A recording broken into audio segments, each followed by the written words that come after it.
La chiesa dei Santi Filippo e Giacomo, conosciuta anche come Chiesa dell'Arte della Seta, è un gioiello barocco situato in via San Biagio dei Librai nel cuore di Napoli. Costruita a partire dal 1591 dalla Corporazione dell'Arte della Seta, la chiesa è un simbolo dell'importanza storica della produzione della seta nella città di Napoli.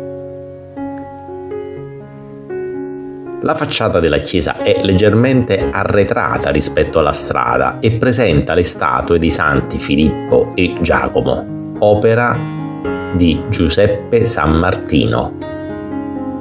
L'interno è a navata unica, con una cupola che copre lo spazio absidale. La volta della navata è decorata con affreschi di Jacopo Cestaro raffiguranti l'Assunzione della Vergine.